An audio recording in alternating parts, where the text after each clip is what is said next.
ശ്രീരാമചന്ദ്ര പ്രഭോ പാഹി പാഹി.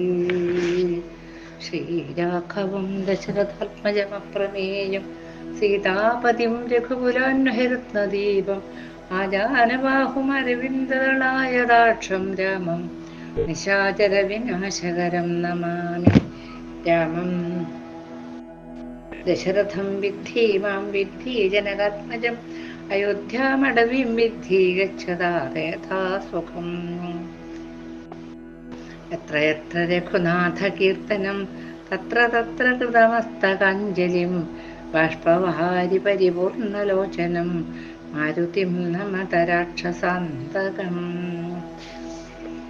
ഇന്നലെ നമ്മൾ കേട്ടത് ശ്രീരാമചന്ദ്രപ്രഭു സീതാദേവിയോട് പറയുന്നത് എന്തൊക്കെയാണ് ആഗ്രഹങ്ങൾ വല്ലതുണ്ടെങ്കിൽ പറഞ്ഞോ, ഈ സമയത്ത് ആഗ്രഹങ്ങൾ സാധിച്ചെന്നാൽ നല്ല കുട്ടികളുണ്ടാവുള്ളൂ എന്നൊക്കെ പറയുന്നതാണ്. അത് ആ സമയത്ത് ഭഗവാൻ ഒന്നും ചിന്തിച്ചിട്ടല്ല പറഞ്ഞിട്ടുണ്ടായിരുന്നു. നാളെ രാവിലെ ലക്ഷ്മണനോടുകൂടി നിന്നെ ആശ്രമങ്ങളെ കാണിക്കാൻ പോവാൻ, ലക്ഷ്മണനോട് എന്നെയും കൂട്ടി പോവാൻ പറയാം എന്ന് പറഞ്ഞിട്ടുണ്ടായിരുന്നു.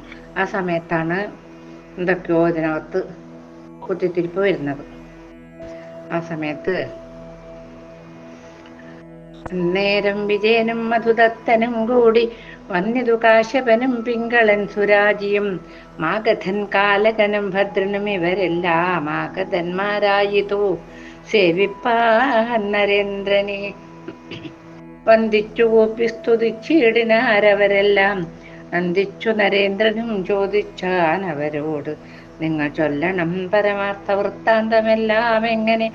നമ്മെ കൊണ്ടും അനുജന്മാരെ കൊണ്ടും മാതാക്കന്മാരെ കൊണ്ടും ജാനകി തന്നെ കൊണ്ടും ഏതൊരു ജാതി പറയുന്നതു മഹാജനം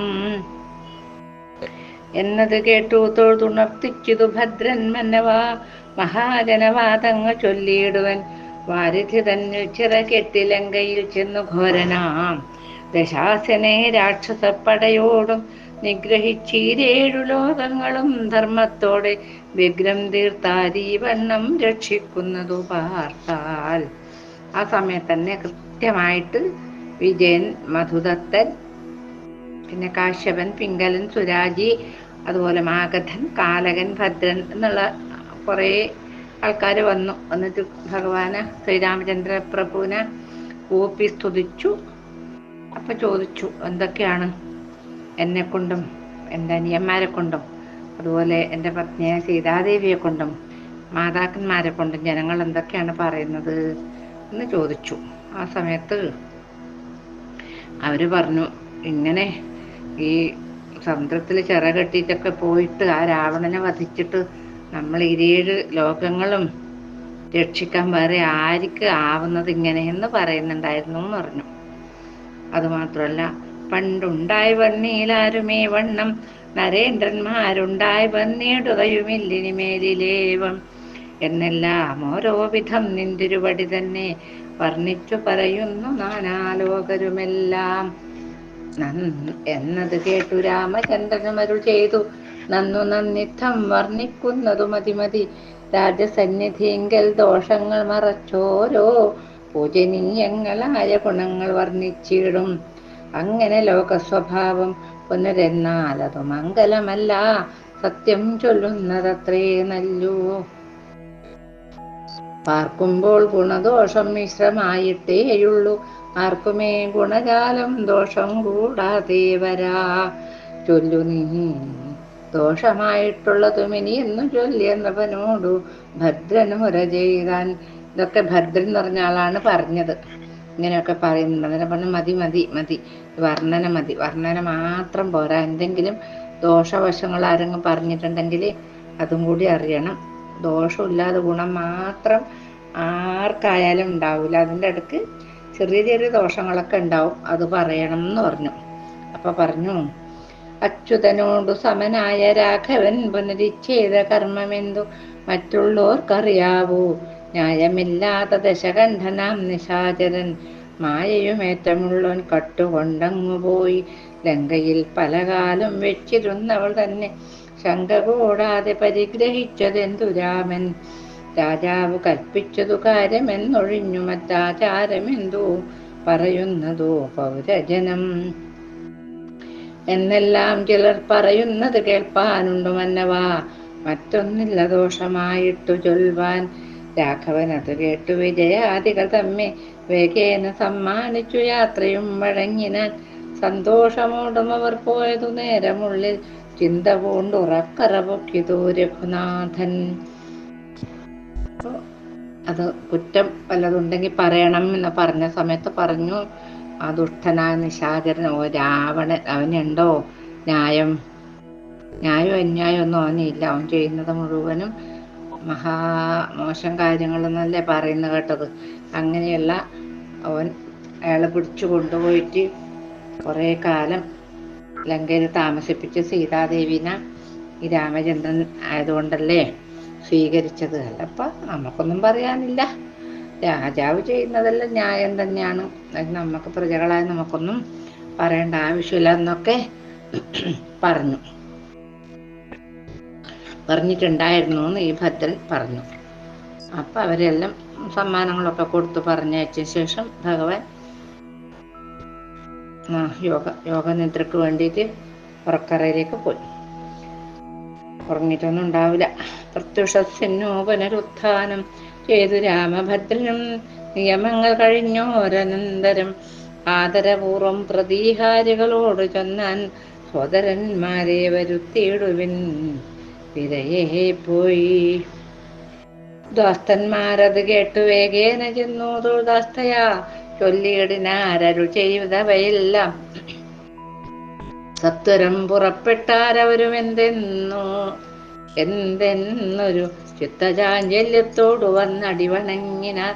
രാഘവൻ ഭ്രാതാക്കളെ ഗാഠമാശ്ലേഷം ചെയ്തു രാഗഭാരേണ പിടിച്ചിരുത്തിയരുൾ ചെയ്തു. പ്രാണനായത് നിങ്ങൾ എനിക്ക് ബാലന്മാരെ, പ്രാണൻ പോയിടും മമ നിങ്ങളെ പിരിയുമ്പോൾ. നിങ്ങൾക്കു വേണ്ടി തന്നെ രാജ്യഭാരത്തെ എല്ലാം ഇങ്ങനെ വഹിക്കുന്നു ഞാൻ എന്നതറിഞ്ഞാലും. മേദിനി തന്നിൽ ദശരഥനു തനയനായി ജാതനായി ധർമ്മ പരിപാലനം ചെയ്തുവാണ്. സൂര്യവംശത്തിനൊരു കളങ്കമുണ്ടാകാതെ ആര്യന്മാരാലും സുപൂജിതനായി ഇത്ര നാളും. ഇന്നിപ്പോൾ അപവാദം മുറ്റി വന്നിരിക്കുന്നു എന്നതു നിങ്ങളോട് ചൊല്ലുവാൻ ചൊല്ലിവിട്ടേൻ. അത്ര ഗംഭീരമായൊരു അപവാദമൊന്നുമല്ല അത്. പക്ഷേ ശ്രീരാമൻ മര്യാദ പുരുഷോത്തമനായതുകൊണ്ട് ഇത് വലിയൊരു അപവാദമായിട്ട് കണക്കിലെടുത്തു. എന്നിട്ട് അനിയന്മാരോട് പറഞ്ഞു, ഇന്നലെ വരെ ഒന്നും എല്ലാവരും വന്ന് നമസ്കരിച്ചു. എന്ത് ഏട്ടൻ എന്തേ അങ്ങനെ ഒരു പതിവില്ല, എന്ത് പറ്റിയെന്ന് ചോദിച്ചിട്ടാണ് ഓടിക്കൊണ്ട് വന്നതെല്ലാവരും. എന്നെ പറഞ്ഞു, എനിക്ക് എൻ്റെ പ്രാണനാന്ന്, എനിക്ക് പിരിഞ്ഞിരിക്കാൻ കഴിയൂല അനിയന്മാരെ, നിങ്ങൾക്ക് വേണ്ടിയിട്ടാണ് ഞാൻ ഈ രാജ്യഭാരം ചെയ്യുന്നത്. അങ്ങനെ പറഞ്ഞു. ഞാൻ ഈ ദശരഥന് മകനായിട്ട് ഇങ്ങനെ ധർമ്മത്തോടു കൂടിയാണ് രാജ്യം പരിപാലിച്ചത്. സൂര്യവംശത്തിൻ്റെ കളങ്കം ഉണ്ടാവാതെ നോക്കി ഞാൻ. പക്ഷേ ഇന്നിപ്പോൾ ഒരു അപവാദം കേൾക്കേണ്ടി വന്നിട്ടുണ്ട്. അത് നിങ്ങളോട് പറയാനാണ് ഞാൻ നിങ്ങളെ വരുത്തിച്ചത് എന്ന് പറഞ്ഞു. എന്താ അത്? ഒരാണ്ടു ലങ്ക തന്നിലിരുന്ന സീത തന്നെ പോരാതെ കൈക്കൊണ്ടതു നന്നല്ല രഘുവരൻ. ഇങ്ങനെ മന്ത്രിക്കുന്നു പുരവാസികളെല്ലാം, നിങ്ങളതേതും ധരിച്ചില്ലല്ലോ ബാലന്മാരെ. ഞാനതിനുപായവും കണ്ടിട്ടുണ്ടിപ്പോളതു മനസ്സേ ധരിച്ചാലും ചൊല്ലുവനതു കേൾപ്പിൻ. ഗർഭിണികൾക്കു രുചിയുണ്ടാമോരോ നീലതോ. ഇപ്പോഴെന്തൊന്നിലാശ നിനക്കെന്നവളോട് ചോദിച്ചേൻ. ഇന്നലെ ഞാൻ അന്നേരം അവൾ ചൊന്നാൾ, ചേതസീ കൊതി എനിക്കൊന്നിലുണ്ടറിഞ്ഞാലും. താപസാശ്രമങ്ങളിലൊരു നാൾ മുന്നെ പോലെ താപസീ ജനത്തോടും കൂടി വാഴുവാനിന്ന്. എങ്കിലോ സൗമിത്രിയെ തുണയും കൂട്ടി നാളെ സങ്കടം കൂടാതെ കണ്ടയക്കാമെന്ന് ഞാനും പറഞ്ഞേനതിന്. സൗമിത്രയെ വൈകിയിടാതെ പറഞ്ഞ വണ്ണം തന്നെ കൊണ്ടുപോവുകയും വേണം. തീർമേലെ കരയേറ്റ് സുമന്ത്രരോടും കൂടെ വാൽമീകി മുനി പ്രവരാശ്രമോ പാന്തത്തിങ്കൽ വൻ കാട്ടിൽ കൊണ്ടക്കളഞ്ഞിങ്ങു നീ പോന്നിടുക. ശങ്കിക്ക വേണ്ട നീ ഞാൻ ചൊന്നത് കേൾക്കേ വേണ്ടൂ. അതിനും ലക്ഷ്മണൻ തന്നെ. എല്ലാറ്റിനും ഈ ഭഗവാൻ ഓരോരോ കാര്യം ചെയ്യുന്ന എല്ലാം ഈ ലക്ഷ്മണകുമാരൻ്റെ തലയിലാണ് എടുത്തു വെക്കല്. അപ്പോൾ ഇവരോട് പറഞ്ഞു, ഇന്നലെ ഞാൻ അവളോട് ചോദിച്ചിട്ടുണ്ടായിരുന്നു, അത് അവളോട് ഞാൻ ചോദിച്ചത് ഇന്നലെ ഈ ആൾക്കാർ വന്നിട്ട് എന്നോട് ഈ കാര്യം പറഞ്ഞത് ഇന്നലെ തന്നെ. അപ്പോൾ ഞാൻ എന്താണ് ആഗ്രഹം എന്ന് ചോദിച്ച സമയത്ത് പറഞ്ഞു, ഒരു ദിവസം കൂടി ആ മുനിപത്നിമാരോടുകൂടി താമസിക്കണം എന്നുള്ളൊരാഗ്രഹമേ ഉള്ളൂ, വേറൊന്നും ആഗ്രഹമില്ല ആര്യപുത്ര എന്ന് എന്നോട് പറഞ്ഞിട്ടുണ്ടായിരുന്നു. അതുകൊണ്ട് ഞാൻ പറഞ്ഞു, അപ്പം തന്നെ പറഞ്ഞു, ഞാൻ ലക്ഷ്മണനെയും കൂടി നാളെ രാവിലെ അയക്കാം, സന്തോഷമായിട്ട് പോയിട്ട് വന്നോളൂ എന്ന് പറഞ്ഞു. അതിന് ശേഷമാണ് എനിക്ക് ഈ ദുഷ്കീർത്തി ഉണ്ടെന്ന് അറിഞ്ഞത്. അതുകൊണ്ട് ലക്ഷ്മണ നീ കൂട്ടിക്കൊണ്ടുപോയിട്ട് തേരിൽ കൊണ്ടുപോയിട്ട് ആ വാൽമീകി ആശ്രമത്തിൻ്റെ അടുത്ത് കാട്ടിൽ കൊണ്ട് കളഞ്ഞിട്ട് വന്നായിരുന്നു. കൊണ്ട് കളയാൻ എന്ത് ചെയ്ത് സീതാദേവിനെ കൊണ്ട് കളഞ്ഞിട്ട് നീ വാ, ഞാൻ പറയുന്നതനുസരിച്ചാൽ മതി എന്നും പറഞ്ഞു. ഒന്നിനെ മറുത്തിതിനെന്നോട് ചൊല്ലുന്നവരെന്നോട് ശത്രുക്കളാവുന്നതെന്നതു നൂനം ജാനകിദാനും ഞാനും സൗമിത്രേ നീയും കൂടി കാനനെ തപസ്സു ചെയ്തിരുന്നീടിന കാലം മാനിനെ പിടിപ്പാനായി ഞാൻ പോയ നേരം നീയും ജാനകി വാക്കു കേട്ടു വേറിട്ടോരവസരം കണ്ടു രാവണൻ ഒരു ഭിക്ഷുവേഷത്താൽ കട്ടുകൊണ്ടുപോയി ലങ്കാപുരം തന്നിൽ വെച്ചൊരു ശേഷം സുഗ്രീവൻ തന്നെ കണ്ടു സഖ്യം ചെയ്തവനോടും നിഗ്രഹിച്ചതു ബാലിയാകിയ കവീന്ദ്രനെ മാരുതി മൈഥിലിയെ കണ്ടുവന്നൊരു ശേഷം വാരിധി തന്നിൽ ചിറകെട്ടി ലങ്കയിൽ ചെന്നു രാവണൻ തന്നെ പടയോടു നിഗ്രഹിച്ചു നാം രാവണ സഹജനെ വാഴിച്ചു ലങ്കതന്നിൽ പറയുന്നു. ഞാൻ പറയുന്നതിനെതിരെ പറഞ്ഞെങ്കിൽ പറയുന്ന ആൾ എൻ്റെ ശത്രുവാണ്. പിന്നീട് ലക്ഷ്മണനോട് പറയുന്നു, ഓർമ്മയില്ലേ ലക്ഷ്മണ, നമ്മളെ പണ്ടിങ്ങനെ പോയ സമയത്ത് മാനായിട്ട് വന്ന് മാരീചൻ വന്ന സമയത്ത് ഞാൻ മാനിനെ പിടിക്കാൻ പോയതും ആ സമയത്ത് നിന്നെ ജാനകി എൻ്റെ ആണ് കരച്ചില് എന്ന് ശങ്കിച്ചിട്ട് നിന്നെ പറഞ്ഞയച്ച സമയത്ത് നീ വന്നതും ആ സമയത്ത് രാവണൻ കൊണ്ടുപോയതും ഒരു മുനി ഭിക്ഷുവേഷം കൊണ്ടിട്ട് കൊണ്ടുപോയിട്ട് ലങ്കാപുരത്തിലാക്കിയ സമയത്ത് സുഗ്രീവനെ കണ്ട് സഖ്യം ചെയ്തിട്ട് ബാലീനെ കൊന്നതും പിന്നെ മാരുതി നമ്മളെ ആഞ്ജനേയൻ സമുദ്രം ചാടിക്കടന്ന് ഈ മൈഥിലീനെ സീതേനെ കണ്ടുവന്നതിന് ശേഷം ആ സമുദ്രത്തിൽ ചിറകെട്ടി നമ്മൾ ലങ്കയിൽ ചെന്നിട്ട് രാവണനെ പടയോടും കൂടി ഒടുക്കി വിഭീഷണനെ രാജാവാക്കി വാഴിച്ചതും എന്നിട്ട് മേദിനി സുതയെ കൊണ്ട് അഗ്നി പ്രവേശം ചെയ്യിച്ചാധി കൈക്കൊണ്ടു നിൽക്കും നേരത്തു വന്യദേവൻ ജാനകി തന്നെ കൊണ്ടെന്നെന്നുടെ കയ്യിൽ നൽകി മാനിനിക്കൊരു ദോഷലേശമില്ലെന്നു ചൊന്നാൻ ദേവേന്ദ്രാദികളായ ദേവകൾ മുനികളും ദേവദേവേശൻ മഹാദേവനും വിരിഞ്ചനും യോഷമാർമണിയായ ജാനകി ദേവിക്കൊരു ദോഷമില്ലെന്നു ചൊന്നതൊക്കെ നീ കേട്ടായല്ലോ. എനിക്ക് യാതൊരു സംശയവും ജാനകി ദേവിയിലില്ല. കാരണം എല്ലാറ്റിനും നീ സാക്ഷിയായിട്ടുണ്ടല്ലോ. നമ്മളങ്ങനെ പോയിട്ട് രാവണനെ പടയോടെ നിഗ്രഹിച്ച് വിഭീഷണനെ ലങ്കാധിപതിയാക്കി എന്നിട്ട് വരുന്നതിന് മുമ്പേ സീതയോട് അഗ്നിപ്രവേശം ചെയ്യണം, വല്ല തെറ്റുകുറ്റങ്ങളുണ്ടെങ്കിൽ അത് തെളിയിക്കണം എന്ന് പറഞ്ഞിട്ട് സീത അഗ്നിപ്രവേശം ചെയ്തതും അപ്പോൾ അഗ്നി ഭഗവാൻ സീതേനെയും കൊണ്ട് വന്നിട്ട് യാതൊരു ദോഷവും സീതാദേവിക്കില്ല എന്ന് പറഞ്ഞതിനൊക്കെ നീ കേട്ടില്ലേ? ആരോട് പറയുന്നത്? ലക്ഷ്മണനോട്. ഞാനത് മൂലം പരിഗ്രഹിച്ചു വിശ്വാസേന ജാനകി തന്നെ അത് കാരണമായിട്ടിപ്പോൾ ദുഷ്കീർത്തി പരന്നത് നാട്ടിലെല്ലാമേ മമ ദുഷ്കീർത്തി കളവാനായി കളയാം നിങ്ങളെയും മാതാക്കന്മാരാകിലും രാജ്യമെന്നാകിലും ഞാനേതുമേ മടിയാതെ കളവൻ പഴി തീർപ്പാൻ ജാഹ്നവീതീരെ മഹാകാനനെ മടിയാതെ ജാനകി തന്നെ കൊണ്ടക്കളഞ്ഞു പോന്നീടു നീ അല്ലലാമിതു വിചാരിച്ചു ചെയ്യേണമേറ്റമല്ലാതൊന്നിതു പുനരെന്നൊരുവൻ ചൊല്ലുകിൽ എന്നുടെ വൈരിയവനാകുന്നതിതുമൂലം ഖിന്നനാ കൊല്ലാ നിയോഗം മമ കേൾക്കേ വേണ്ടു. ആറൊഴുകിയിടും വണ്ണം കണ്ണുനീരുടനുടൻ മാറാതെ ഒഴുകിപ്പോയി തന്നെ മണിയറ തന്നിൽ പുക്കടച്ചുടൻ പര്യങ്കമതു തന്മേൽ ചെന്നുടൻ കിടന്നിതു മന്നവൻ ശോകത്തോടെ. ഒക്കെ നിനക്കറിയുന്നതല്ലേ. ആ സമയത്ത് എല്ലാ ദേവന്മാരും വന്നിട്ട് മഹാദേവനും വിരിഞ്ചനും ജാനകിക്ക് ഒരു ദോഷവുമില്ല എന്ന് പറഞ്ഞതെല്ലാം നീ കേട്ടിട്ടുണ്ടായില്ല. അതുകൊണ്ടല്ലേ ഞാൻ പരിഗ്രഹിച്ചത് വിശ്വസിച്ചിട്ട്. പിന്നെ ഇപ്പൊ ഇങ്ങനൊരു ദുഷ്കീർത്തി നാട്ടിൽ പരന്നത് കൊണ്ട് ഞാൻ ദുഷ്കീർത്തി കളയാൻ ഞാൻ എന്ത് ചെയ്യും. നിങ്ങളെ ഞാൻ പരിത്യജിക്കും. മാതാക്കന്മാരെ വേണമെങ്കിൽ അതും പരിത്യജിക്കും. ഈ രാജ്യത്ത് തന്നെ ഞാൻ ഒഴിവാക്കണമെങ്കിൽ ഞാൻ അതും ചെയ്യും. എനിക്ക് ദുഷ്കീർത്തി കേട്ടിട്ട് ജീവിക്കാനാവൂല. അതുകൊണ്ട് ഗംഗാതീരത്ത് കൊണ്ടുപോയി കളഞ്ഞിട്ട് വാ. ഇനി ഇത് എനിക്ക് കഴിയൂല, ഞാനത് ചെയ്യൂല എന്ന് പറയുന്നവൻ എൻ്റെ ഏറ്റവും വലിയ ശത്രുവാണ്. കൊണ്ട് സങ്കടപ്പെടണ്ട, ഞാൻ പറയുന്നത് കേൾക്കേ വേണ്ടൂ എന്ന് പറഞ്ഞു. അതും പറഞ്ഞിട്ട് ആറൊഴുകുന്നത് മാതിരി കണ്ണിന്ന് കുടുകുട വെള്ളം വീണു. ഭഗവാനെ അറിയാം സീത ഒരു അത്രയും പരിശുദ്ധിയാണെന്ന് ശ്രീരാമചന്ദ്രനെ അറിയാം. പക്ഷെ ജനങ്ങളെ ദുഷ്പേര് കേൾക്കാൻ ഭഗവാൻ സന്നദ്ധനല്ല. അതുകൊണ്ട് തന്നെ ഇങ്ങനെ കിടന്ന് കരഞ്ഞു. അങ്ങനെ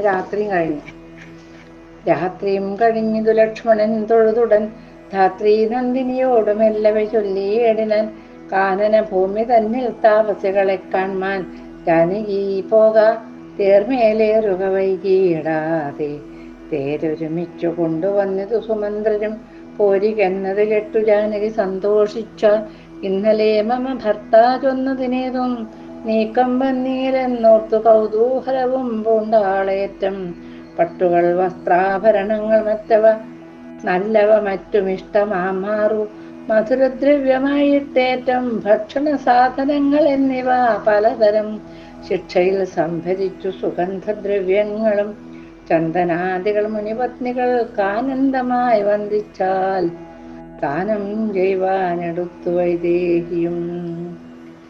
അപ്പം രാവിലെ ഈ പാവം ദുഃഖങ്ങളൊക്കെ ഉള്ളിൽ ഒതുക്കി ആ ലക്ഷ്മണന്റെ ഒരു സങ്കടഭാവം ആലോചിച്ച് നോക്കിക്കോ. ദുഃഖങ്ങളൊക്കെ ഉള്ളിൽ ഒതുക്കി ഒറ്റൊരു ലേശം മുഖത്തത് പ്രകടിപ്പിക്കാതെ സീതാദേവി അടുത്ത് പോയിട്ട് പറഞ്ഞു, ഏട്ടൻ പറഞ്ഞിട്ടുണ്ടായിരുന്നില്ലേ ആ മുനിപത്നികളെ കാണാൻ പോകാന്ന്, അതുകൊണ്ട് എന്നെ നിയോഗിച്ചിട്ടുണ്ട് കൂട്ടിട്ട് കൊണ്ടുപോകാൻ. വരൂ, തേര് തയ്യാറായിട്ടുണ്ട് എന്ന് പറയുമ്പോൾ സന്തോഷമായി ജാനകിക്ക്, സീതാദേവിക്ക്. അപ്പോൾ ഇന്നലെ പറഞ്ഞതിന് ഒറ്റ ലേശം പിന്നെ കാലതാമസം വരുത്താതെ അദ്ദേഹം എൻ്റെ ആര്യപുത്രൻ ചെയ്തു തരുന്നല്ലോ എന്നും വിചാരിച്ചിട്ട് സന്തോഷം കൊണ്ട് പട്ടുകള്, അതുപോലെ വസ്ത്രാഭരണങ്ങള്, എല്ലാവരും മധുരദ്രവ്യം, ഭക്ഷണ സാധനം, സുഗന്ധദ്രവ്യങ്ങൾ ഒക്കെ എടുത്തു. ഓരോരാൾക്കും മനുപത്നിമാർക്ക് കൊടുക്കാൻ വേണ്ടിയിട്ട് യാത്രയുമയപ്പിച്ചു. തേരതിൽ കരയേറ്റിയാസ്തയാ സൗമിത്രിയും തേരതിൽ കരയേറിനാൻ മന്ദമന്ദം തേർ നടത്തിയിടിനാൻ സുമന്ത്രരും. സുന്ദര്യതു നേരം ലക്ഷ്മണനോട് ചെന്നാൽ നന്നല്ല ശകുനങ്ങൾ എന്തു കാരണം ചൊല്ലിയിടെന്നുടെ ഭർത്താവിന് മനുജന്മാരായിടും. നിങ്ങൾക്കും സുഖമല്ലി നിമിത്തം കണ്ടതിപ്പോൾ മംഗലമല്ല മൂലമെന്തിതിനെന്നു ചൊല്ലുക. എന്തോ ഒരു ദുശകുനം കാണുന്നുണ്ടല്ലോ ലക്ഷ്മണ, അതെന്തേ? നിങ്ങൾക്ക് എല്ലാവർക്കും എൻ്റെ ഭർത്താവിനും അനിയന്മാർക്കെല്ലാം സുഖം തന്നെയല്ലേ, വല്ലതും പ്രശ്നമൊന്നും ബുദ്ധിമുട്ടൊന്നും ഇല്ലല്ലോ ഒന്ന് പറയണം എന്ന് പറഞ്ഞു. ചൊല്ലുവാനില്ല വിശേഷിച്ചൊരാപത്തു ഭദ്രേ, നല്ലത് വന്നുകൂടുമില്ല സംശയമേതും. ധീരത കൊണ്ടു പരിതാപത്തെ മറച്ചുടൻ താരിൽ മാന്യനെ തന്നോട് ഇങ്ങനെ പറഞ്ഞുടൻ. ഗൗതമീ തീരെ ചെന്നാരസ്തമിച്ചിടും നേരം രാമിനെ കഴിഞ്ഞർക്കനുദിച്ചോരനന്തരം തേരതിലേറിച്ചെന്നു ഗംഗാതീരവും ബുക്കാർ വാരിയിലിറങ്ങി സന്ധ്യാനുഷ്ഠാനവും ചെയ്ത അമിത്രാന്തകനായ സുമിത്രാതനേനും അമർത്യ നദിയേയും കടത്തി വേഗത്തോടെ. കുറേ ദൂരമുണ്ട്. ഈ തേരിൽ പോയിട്ട് കൂടി അസ്തമിക്കുന്ന സമയത്താണ് ഗൗതമീര തീരത്തെത്തിയതെന്ന് പറയുന്നത്. അപ്പൊ അവിടെ തേര് നിർത്തി അവിടെ രാത്രി കഴിച്ചു കൂട്ടി. രാവിലെ എഴുന്നേറ്റ് വീണ്ടും തേരിൽ കയറി ഗംഗയുടെ തീരത്തെത്തി. അപ്പോൾ ലക്ഷ്മണൻ തേര് തോണി കടത്തി എന്ന് പറയുന്നു. വാവിട്ടു കരയുന്ന ലക്ഷ്മണൻ തന്നെ നോക്കി ദേവ്യുമുര ചെയ്താൾ എന്തിത് കുമാരാചൊൽ എന്തിന് കരയുന്നു സന്താപമുണ്ടാകരൂ ഉണ്ടായതുമെന്തെന്നു പരമാർത്ഥം ചൊല്ലു നീ മടിയാതെ അഗ്രജൻ തന്നെ പിരിഞ്ഞിരുന്നിട്ടില്ലയല്ലേ വ്യഗ്രിച്ചു കരയുന്നു മുറ്റും ബാലകനാം നീ രണ്ടു വാസരം പൊറുപ്പാനില്ല ശക്തിയൊട്ടും പണ്ടു നീ പിരിഞ്ഞറിയുന്നതുമില്ലയല്ലോ എന്നെ നീ നിരൂപിക്ക മുന്നം ഞാൻ ഒരാണ്ടേക്കും എന്നുടെ ഭർത്താവിനെ പിരിഞ്ഞു വാണേനല്ലോ ഇന്നിനി മുനിപത്നിമാരെയും കണ്ടു നാളെ ചെന്നു നിൻ പൂർവജനെ കാണാമെന്നറിഞ്ഞാലും.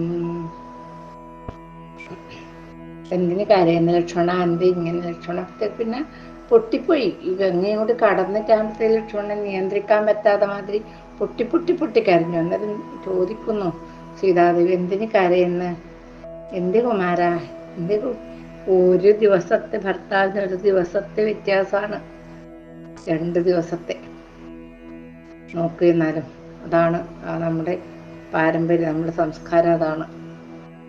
ഇവിടെ അമ്മയുടെ സ്ഥാനത്താണ് സീതാദേവി. സീതാദേവിയുടെ മുഖം ലക്ഷ്മണകുമാരൻ കണ്ടിട്ടില്ല. ആ പാദം മാത്രം കാണും. പറഞ്ഞു എന്തിന് കരയുന്നത് പറയ് ഏട്ടനെ പിരിഞ്ഞിട്ട് 2 ദിവസം നിൽക്കണ്ടേന്ന് വിചാരിച്ചിട്ടാ ഒറ്റൊരു ദിവസം പോലും മാറി നിന്നിട്ടില്ലല്ലോ നീ ഏട്ടൻ്റെ അടുത്തുനിന്ന്. അത് നീ എന്നെ നോക്കിയേ ഞാൻ ഒരു കൊല്ലം കാണാതിരുന്നിട്ടില്ലേ എൻ്റെ ഭർത്താവിനെ ആ ലങ്കയില്. ഇന്ന് പോയിട്ട് മുനിപത്നിമാരെല്ലാം കണ്ടിട്ട് നമുക്ക് നാളെ ഏട്ടനെ കാണാൻ പോവാട്ടോ ചെറിയ കുട്ടിയോട് പറയും പോലെയാണ് സീതാദേവി പറയുന്നത്. എന്നിവ കേൾക്കുന്തോറും തന്നുള്ളിൽ അടങ്ങാതെ വന്ന ദുഃഖത്താലവൻ വാവിട്ടു മുറയിട്ടാൻ തന്നോട് സനൽകുമാരൻ മുനിയരുൾ ചെയ്തതൊന്നും നീ നിരൂപിച്ചു നിന്നിതു സുമന്ത്രരും. പിന്നെയും കരയുന്ന ലക്ഷ്മണൻ തന്നെ നോക്കി തന്നുങ്കി വിഷണ്ണയായെന്തതെന്നറിയാഞ്ഞു പിന്നെയും ചോദിച്ചതു സൗമിത്രി എന്നേ കഷ്ടമേ നീ എന്തിങ്ങനെ ഖേദിക്കുന്നു. ഇപ്പൊ സുമന്ത്രർക്ക് ഈ സനൽകുമാര മഹർഷി പറഞ്ഞു കൊടുത്തിട്ടുണ്ട് കാര്യങ്ങളൊക്കെ. അതിലിങ്ങനെ ഓരോന്നോരോന്നായിട്ട് വിചാരിച്ച് സുമന്ത്രരും ഉണ്ടാകാണ്ടിരിക്കുന്നു. അപ്പോൾ ലക്ഷ്മണൻ ഇങ്ങനെ കരച്ചൽ എന്ന് പറഞ്ഞാൽ കിട്ടിട്ട് കാര്യം എന്ന് അറിയില്ല നമ്മള് അതുപോലെയുള്ള കരച്ചിൽ വിങ്ങി കരയുന്നു. എന്തിനിങ്ങനെ കരയുന്ന കഷ്ടം തന്നെ നീ എന്തിനിങ്ങനെ കരയുന്ന. മുന്നം ഞാൻ ഇത്ര ദുഃഖമുണ്ടായിട്ടൊരു നാളും നിന്നെ കണ്ടിട്ടില്ലേറ്റം ധൈര്യമുണ്ടല്ലോ തവ ദുഃഖത്തിൻ മൂലമെല്ലാം എന്നോട് ചൊല്ലിയിടണം കൈക്കൊള്ളുക ധൈര്യം ഭവാനിജ്ഞാനി അല്ലയല്ലോ. ചൊല്ലുന്നു സീതാ നിർബന്ധം കേട്ട നേരം ചൊല്ലിനാൻ സൗമിത്രിയും ഗദ്ഗതവർണ്ണങ്ങളാൽ ചൊല്ലിയാൽ കേൾപ്പാൻ രഘുനാഥന് പലരുണ്ട് കല്യന്മാരായിട്ടവർ പലരും ഇരിക്കവേ എന്നോടായത് നിയോഗിച്ചതു രാമചന്ദ്രൻ മുന്നം ഞാൻ ചെയ്ത ദുഷ്കർമ്മങ്ങൾ തൻ ഫലത്തിനാൽ. എന്നോളം പാപം ചെയ്തിട്ടാരുമില്ലൊരേടത്തും പുണ്യമില്ലാത്ത പുരുഷാധവനായേനല്ലോ വന്യയിൽ ചാടിയിടേണമെന്നു ചൊല്ലുകിലേതും ദണ്ഡമില്ലെനിക്കതിൽ പരമിന്നിതു പാർത്താൽ കാളകൂടത്തെ കുടിക്കണമെന്നതു ചെയ്കിൽ അരുൾ ചെയ്കിൽ കാലം വൈകാതെ കുടിക്കാമതിനെളുതല്ലോ ആർക്കുമോർത്തോളം അരുതാത ദുഷ്കർമ്മം ചെയ്വാനാഖ്യാനം ചെയ്താനല്ലോ രാഘവൻ തിരുവടി. അപ്പൊ ഇങ്ങനെ ഒരുവിധം പറഞ്ഞിട്ടൊപ്പിച്ചു. എത്ര ആളുണ്ട് എൻ്റെ ഏട്ടനെ ശ്രീരാമചന്ദ്ര പ്രഭുവിന് പറഞ്ഞാൽ കേൾക്കാൻ എത്ര ആളുണ്ട്. എന്നെ തന്നെ ഇങ്ങനത്തെ കാര്യങ്ങൾക്കെല്ലാം നിയോഗിക്കുന്നല്ലോ ആവൂലാന്ന് പറയാനും പറ്റൂല. ഞാൻ എന്ത് പാപം ചെയ്തിന് ഞാൻ ഏത് ജന്മം ചെയ്ത പാപത്തിൻ്റെ ഫലമാണ് ഈശ്വര ഞാൻ അനുഭവിക്കുന്നത്. എന്നോട് വിഷം കുടിച്ചിട്ട് ചാവണം എന്ന് പറഞ്ഞ് ഞാനത് ചെയ്യുമായിരുന്നില്ലേ. ഇത് വല്ലാതെ എന്നൊക്കെ ഇങ്ങനെ കരഞ്ഞിട്ട് പറയുന്നു ശ്രീരാമചന്ദ്രൻ അല്ല ലക്ഷ്മണകുമാരൻ. അതിൻ്റെ കാരണം എന്താണെന്ന് വെച്ചത് ഇപ്പോൾ സീതേനെ ത്യജിച്ചിട്ട് പോകുന്നത് നമുക്ക് അടുത്ത എപ്പിസോഡിൽ നോക്കാം. ഇപ്പം ഇങ്ങനെ ഇവിടെ നിന്ന് ഇങ്ങനെ പറയുന്നതാണ്. ഇവിടെ നിർത്തേണ്ടി വന്നു. പൂർവം രാമതപോവനാനിഗമനം ഹത്വാ മൃഗം കാഞ്ചനം വൈദേഹീഹരണം ജടായുമരണം സുഗ്രീവ സംഭാഷണം ബാലീനിഗ്രഹണം സമുദ്രതരണം ലങ്കാപുരീദാഹനം പശ്ചാത് രാവണ കുംഭകർണ നിധനം രാമായണം.